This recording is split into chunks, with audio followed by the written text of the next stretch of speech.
Alrighty, so yesterday we looked at solving right triangles, where we would do sine, cosine, or tangent and find missing sides and missing angles. Today we're going to do the same thing, but we are doing some application problems. And so the key here is you got to know how to draw the picture. If you can draw and label the picture correctly, then you're good, because then it's just the same thing as it was yesterday. This is going on page 92 when we are done. So with the application problems, we have angles of elevation and angles of depression. And you have to understand how they are different and how you label them differently. It's not just that one goes up and one goes down. Most of the time, the angle of elevation is drawn correctly, and you just kind of get lucky even if you don't understand it. It's not that hard. But even though you have an angle of elevation and you know that it would be going up, you have to start from a horizontal line. So it's not necessarily always coming from the ground. If it's coming from a person that's looking at something, then they would look straight ahead and then look up. And that's how the angle is created there. Okay, so let's look at this. It says a fire started in a campsite located 8 miles from the base of a mountain. If the angle of elevation from the fire to the top of the mountain is 14 degrees, how high is the mountain? All right, so, and you also don't have to draw like beautiful lighthouses and fancy little people. You don't want to spend forever drawing a picture. But sometimes it's better to have something other than just a triangle, because there will be times where there'll be a triangle and somebody's confused and they say, okay, well, like, where's your campfire? And they're like, I don't know. Which one's the mountain? This one? And they're just totally guessing. So make sure that, sometimes those little things will help. So for instance, like, here's my mountain. I don't know what a mountain, my mountain, just part of the mountain that you can see. There's the ground. Here's my campfire. Okay. And then it says, so the fire started 8 miles from the base of the mountain. And the angle of elevation from the fire, so from the fire to the top of the mountain is 14 degrees. So this is my horizontal. This is coming from the ground. This angle of elevation here, 14 degrees. And then how high is the mountain? This would be my x. This is perpendicular. Even if your mountain isn't actually perpendicular to the ground, the length that's measured for the height, that is perpendicular, because height is always measured as perpendicular. Even the Leaning Tower of Pisa, the actual height of it is not how long the building is. If you were to put a tape measure on it, it's the distance from the top of it perpendicular to the ground. All right, so now that we have this, now this problem is just like all the other problems we did yesterday. Here's my angle. This is the opposite leg. This is the adjacent leg. So opposite and adjacent, we could write SOHCAHTOA out if we need to. SOHCAHTOA.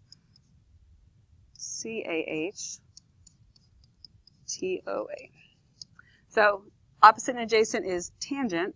So I'm going to take the tangent of 14. That's equal to the opposite, which is x, over the adjacent, which is 8. Okay, so go ahead and then we've got to get x by itself, so we multiply it. X equals 8 times the tangent of 14. All right, so go ahead and type that in. Remember, we talked a little bit yesterday about reasonableness of an answer. So think about that when you get your number here. So you should get 1.99 something. 1.99 seems a little small to be a mountain. But think about, is that reasonable? Well, 14 is a pretty small angle, right? My triangle's clearly not drawn to scale. They rarely are. Most of my triangles, when I draw them in these situations, look isosceles, because it just helps me have more room to label stuff. But this is a relatively small angle, so it should be a whole lot shorter than 8, and 8's not that big. 1.99 is not that big, except it's in miles. So that's almost 2 miles high for a mountain, so I think that makes sense. Okay, so then I need to answer the question. I can't say x equals. I made up x to put there. So I need to say like the height equals, and you get 1.995 miles.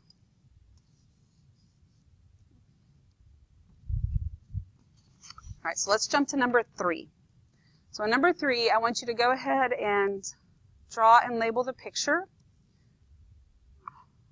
My board will catch up. So it says a 32-foot ladder, the 32-foot tall ladder rests against a vertical wall. If the top of the ladder reaches a point 18 feet up the wall, what angle does the bottom of the ladder make with the ground? All right, so go ahead and draw and label that. I'll give you a second to do that.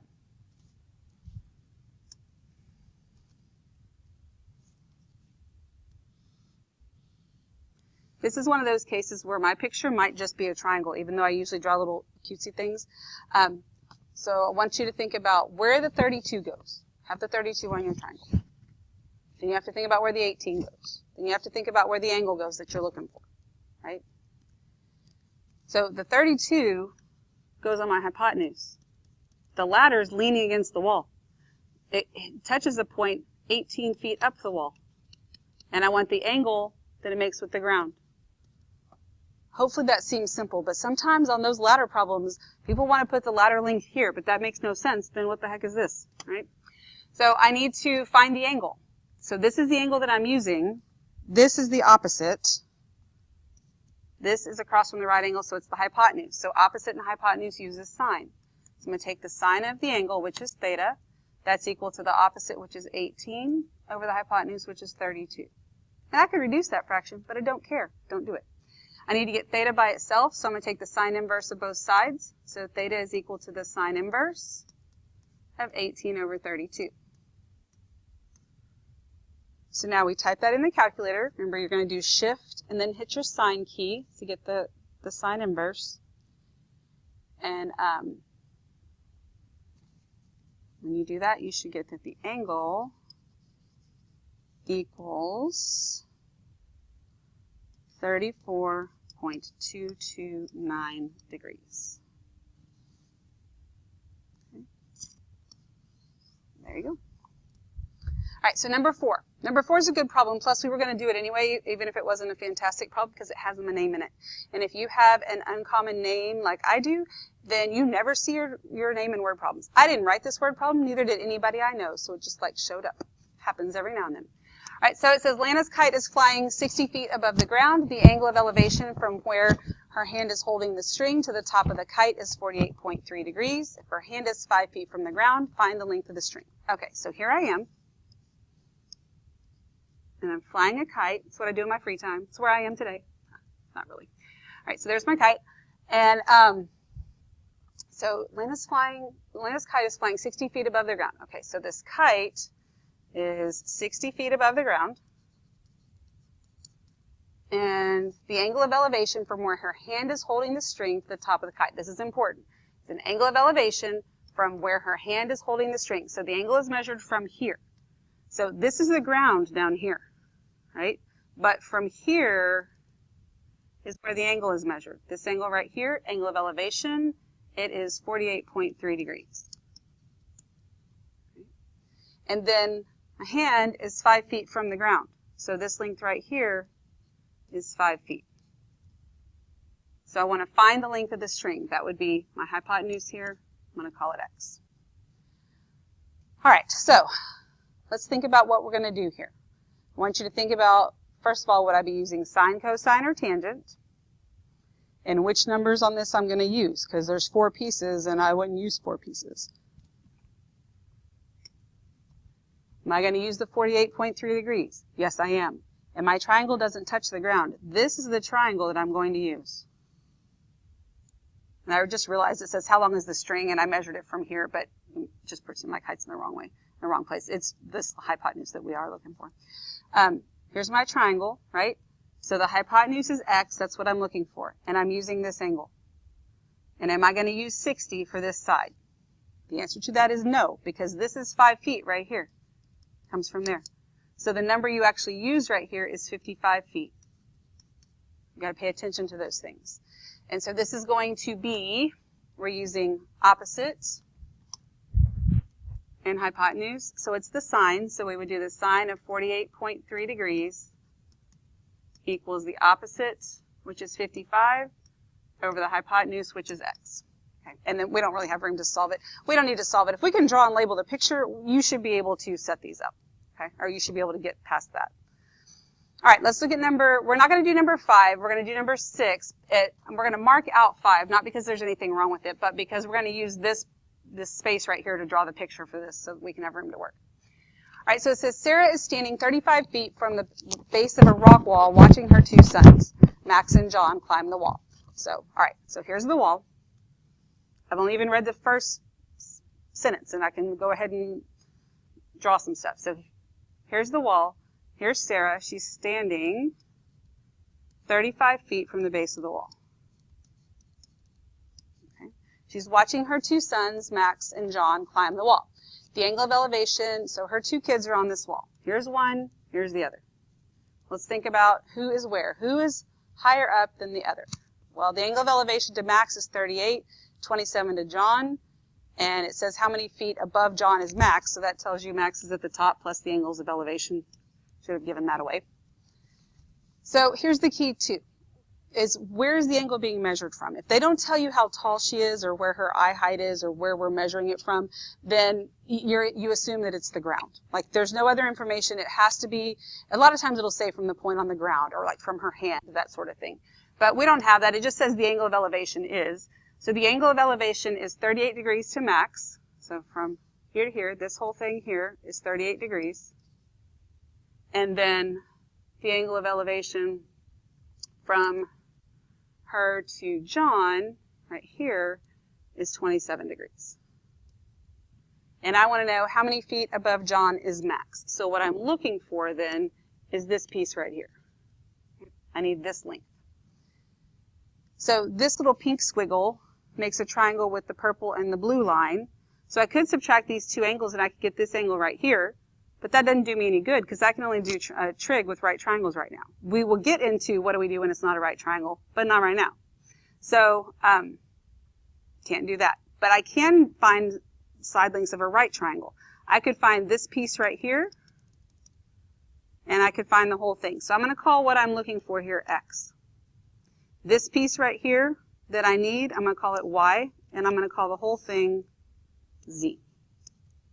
Now, I am going to show you how to store things in this calculator, but we're not going to do that right now. We don't need to. So it's going to be a while before we actually touch the calculator on this problem. I'm hoping that you can see the different right triangles right here. So let's just look at this one. I've got this one. This got that 27 degrees. This is 35, and this is y. So let's set something up for y first. So this is the opposite, and this is the adjacent. So it's tangent. So I'm going to have the tangent of 27 degrees. That's equal to the opposite, which is y, over the adjacent, which is 35. That means y equals 35 times the tangent of 27. And do not touch your calculator. You are not ready for it. And you have to label and write this stuff down. Those of you that are lazy or think that you just don't need to, you're wrong. You need to do this. So then I'm going to look at this triangle here, made with that purple hypotenuse, find z, and that angle is 38, so that's still tangent. So the tangent of 38, the tangent of 38 is equal to the opposite, which is z, over the adjacent, which is still 35. So now z is equal to 35 times the tangent of 38. So in general here, what I'm looking for x, right? So to find x, I just take this piece minus this piece. So basically x is equal to z minus y. So that's what I can do over here. X equals, well, z is 35 times the tangent of 38 minus 35 times the tangent of 27, because that is y. Okay. So then you type all of this in your calculator all at once. Here's the only thing you have to be really careful of. When you're typing this in, it's going to open this parenthesis whether you want it to or not. So you have to close that. If you don't close this, it's going to take 38 minus this stuff and then take the tangent of that, and then it's just a hot mess. So make sure that you are closing these parentheses and you can type it in all at once. So go ahead and do that.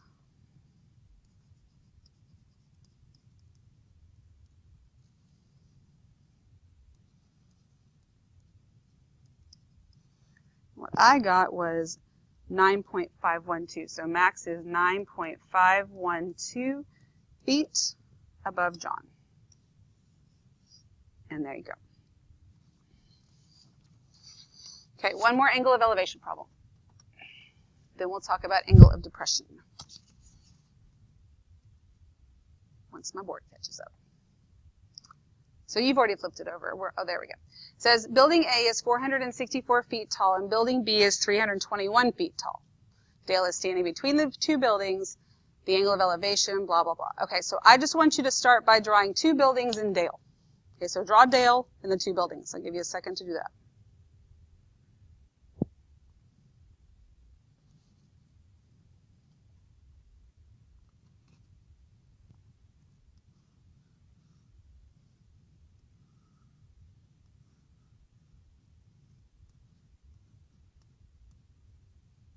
Okay, so hopefully the picture looks something like that. I mean, because he's in between the two buildings. So there you go, two buildings. I'm going to call this one A and this one B. This is the angle of elevation from the point on the ground, so I know it's coming from the ground for sure, where Dell is standing, is 75 degrees to the top of building A. So my angle of elevation here, 75 degrees. And then the angle of elevation to the top of angle B, or building B, is 48 degrees. And then I need to label the heights. So building A is 464 feet tall. Building B is 321 feet tall. Okay. So, all right, I got all that. And then it says how far apart are the two buildings. So I want this distance, but I'm going to have to do them separately. So I'm going to call this piece here X and this piece here Y. So when I go to set these up, this is my angle. This is the opposite side, and since this is 464, so is this. So this is the opposite, and this is the adjacent. This is the opposite, and this is adjacent. So I'm using tangent again.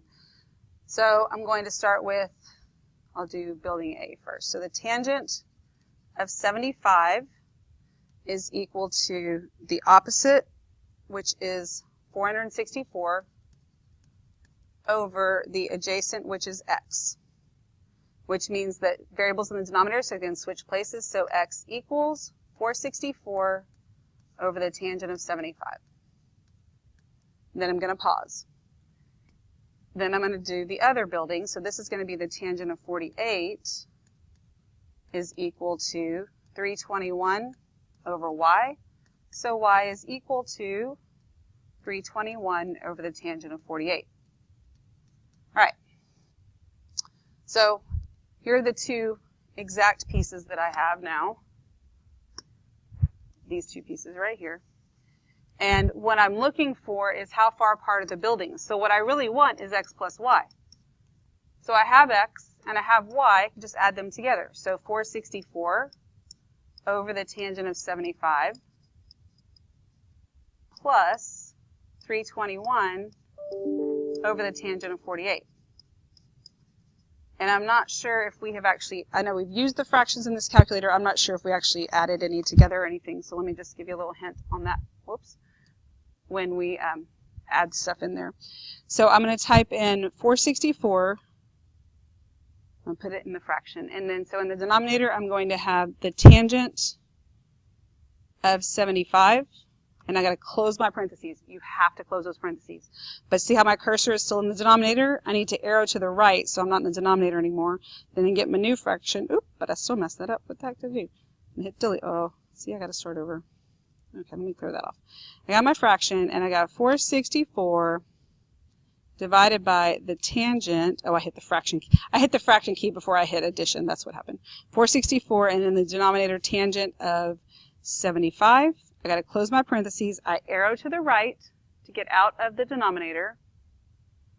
And then I need to do plus. That's the part I skipped. Get my new fraction, 321. And then in the denominator, the tangent of 48.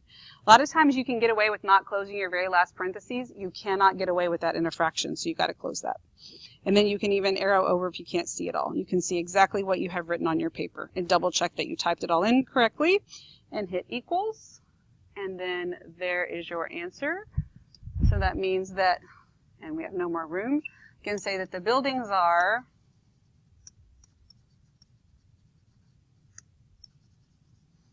413.358 is what I got. And that was in feet apart. Okay, and there you go. There's that. All right, so those are all of your angle of elevations. Let's talk angle of depression, because here is where the problem comes in, if there is one. If you're going to draw and label something wrong, it's going to be the angle of depression. I'm not saying you're going to be wrong necessarily, but it would way more likely be the angle of depression than it would be the angle of elevation. Because depression doesn't just mean it goes down. You absolutely positively have to measure it from the horizontal. So here, you got this lifeguard, right? So he's looking down here at this swimmer. says line of sights, where he's looking at right here. You have to start with a horizontal line, just like you had to with the angle of elevation. Had to start with the horizontal. Looks straight ahead, then he looks down to see the swimmer. This is the angle of depression, not this. So you can't just draw a triangle and like stick the angle up here at the top because you think that, it's the angle of depression. Has to come from the horizontal. Okay? So let's look at this word problem. It says, from the top of the lighthouse 150 feet above sea level, the angle of depression to a boat at sea is 28 degrees. What is the horizontal distance from the boat to the base of the lighthouse? All right, so here's my lighthouse, okay, and this can just be like a stick. That's fine. Lighthouse is 150 feet above sea level. It's 150 feet. The angle of depression to a boat at sea, okay, so here's the water, here's my boat. So the angle of depression to the boat at sea is 28 degrees. So angle of depression, that means it has to be measured from the horizontal, then it can go down. This is the angle of depression, and this is 28 degrees. This is my perpendicular. And then I want the horizontal distance from the boat to the base of the lighthouse, so I can call this x. So I have this side length, or I'm looking for that side length. I have this side length, and then I have this angle up here. So I don't even have an acute angle in my triangle. I have the right angle, but I don't have this. So this 28 degrees, is this 28 degrees? No, it is not, because these two have to be complementary. This makes a 90-degree angle here. However, these two angles here are congruent. Think about what kind of angle pair they are. These are parallel lines cut by a transversal. So these are alternate interior angles. So if this is 28 degrees, this is 28 degrees. And so now I have something I can set up. This is my angle, this is opposite, this is adjacent. So I can set up that the tangent of 28 is equal to the opposite, which is 150, over the adjacent, which is x. Okay? And I think you can solve it from there. I'm more worried about you getting the pictures done correctly. All right, so let's look at number 10. Henry is sitting in a tree 32 feet above the ground watching the deer. The deer is 57 feet from the base of the tree. Find the angle of depression from Henry to the deer. All right, so here's the tree. Okay, here's the ground. Here's my deer. Okay. And so Henry's somewhere up there. I want you to go ahead and draw in the angle of depression and label the rest of this. I'll give you just a second to do that.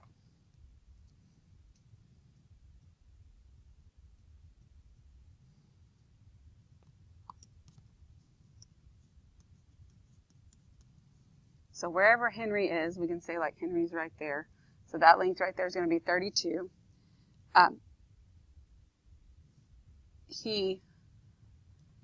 The deer is 57 feet from the base of the tree, so this is 57 feet. And I want to find the angle of depression. So Henry up here, before he looks at the deer, he has to look straight ahead, then he looks down. This is not your angle of depression. This is your angle of depression right here. This is theta, which is what we're looking for. Now you got two options here, because anytime you set this up, you're not going to have a fully labeled triangle. Like we could either move the angle and put this here, because this is theta and it's the same, and that's fine. Or you could draw what I call the upside down triangle. Like you could finish this off right here. And if this is theta, I can use this triangle here. So if this is 57, this is 57. And if this is 32, this is 32. And then you could use this triangle instead of this one. You get the same answer either way because they're congruent. It's just kind of a matter of preference. And then this would be opposite and adjacent. So it would be the tangent of theta is equal to the opposite, which is 32, over the adjacent, which is 57. Okay, and then you should be able to solve it from there. Now let's look at number 12. A scuba diver spots a shipwreck at an angle of depression of 26 degrees. The angle of elevation from the scuba diver to his boat is 53 degrees. If the shipwreck is located directly below the boat, and the horizontal distance between the scuba diver and the shipwreck is 120. Okay, so here's the water. Here's his boat, right? Here's the shipwreck. It says it's directly below it, so there's the wrecked boat. So you got the scuba diver out here. He's sideways because he's swimming. So it says an angle of depression. He spots the shipwreck at an angle of depression of 26 degrees. So this scuba diver, he's looking at that shipwreck, right? But I can't draw a triangle here and put this as the angle of depression. Before he can look down, it has to be done with the horizontal. This is the angle of depression that is 26 degrees. Then the angle of elevation from him to his boat. So again, here's my horizontal. Then he looks up at his boat. This right here is 53 degrees. So if the shipwreck is located directly below his boat, boom, and that's where you get your little right triangles from. And the horizontal distance between the scuba diver and the shipwreck is 120. So this is the horizontal distance right here, and this is 120 feet. Find the vertical distance between the shipwreck and the boat. So I'm looking for this whole distance right here. So I have to do it in pieces. I can find this piece and call it X, this piece and call it, not X again, that makes no sense. Call it Y. Okay? So then we would just set this triangle up and do that one, and set this triangle up and do that one, and then add the two pieces together. But you add them together while you are typing them in the calculator. You do not round and then put it back in the calculator. And this 120 applies to both of those. Okay? So go ahead and glue or tape this in, and then ask the substitute for your assignment, which is one-sided again, so that you can get started. Get to work. Work for real work, and get this done.